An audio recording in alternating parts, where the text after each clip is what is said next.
for more, I'm delighted to say we're joined live from Madrid by Rory Barlow, editor of Football España. And it does feel like this has had a really big, long build-up, doesn't it? Given all the speculation ahead of Alonso's return to Real Madrid before he was even appointed. I mean, he says expectations are high, but how high is high in your opinion?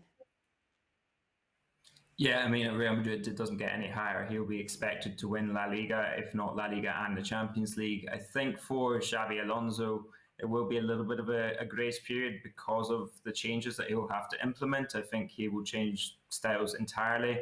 I think there's an appreciation that Alonso is a different sort of manager from what we've seen from Real Madrid for quite some time. Zidane, Ancelotti, these are managers that base a lot of their game on getting the best out of their star players and on man management, whereas Alonso, in theory, is the way it's been termed in Spain, is more Guardiola-esque in terms of he has a system, he likes things to happen a certain way, but that man management will be tested at Real Madrid where the stars don't get bigger, nor do the expectations. Yeah, we saw a lot of his ethos in Germany, didn't we? From very, very early on, he kind of set his stall on the table. But how much of a real read do you think we got from what we saw at the Club World Cup and his stamp on the team? Based on what Xabi Alonso said, quite a clear read. He said that he kind of clarified things in his mind, that they'd put in place the basis for what they wanted to do.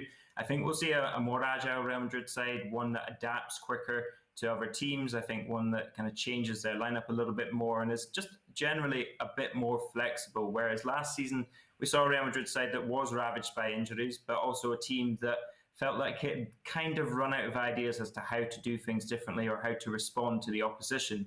And I think Alonso will bring a freshness of idea as well, but also a kind of fresh atmosphere, a breath of fresh air through the Bernabéu. So I think that's what we can expect from Alonso, and I think implementing that will be part of the challenge and part of the thing that will make Real Madrid more interesting and more entertaining this season, but also part of the battle for him, because if he doesn't get it right, as we say, it doesn't take long for Real Madrid fans to get on your back. Yeah, and we know they're heading into this game against Osasuna later with a number of injuries and suspensions already. How much does what we saw from Barca, though, in their opening game, that 3-0 win over Mallorca, kind of ramp up the pressure and the feeling in terms of the rivalry between the two sides? Yeah, these two teams are connected. These two clubs are connected by a rope, essentially. And if one is high, then the other is low. And that kind of stays true for the entire season. No two of them can be successful at the same time. So Alonso will be perfectly aware of that. He is a man that, let's not forget, he came into a Real Madrid side managed by Jose Mourinho.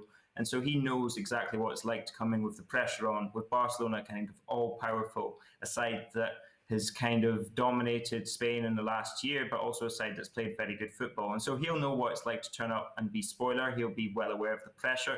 But I think times are different from then. And I think Real Madrid will be confident that they can wrestle back both the title and kind of the spotlight and the headlines from this Barcelona side. It'll be fascinating to see the impact of that shortened pre-season break with the Club World Cup. Barca, of course, not taking part in the United States. All to play for, all to watch. Rory, thanks very much indeed.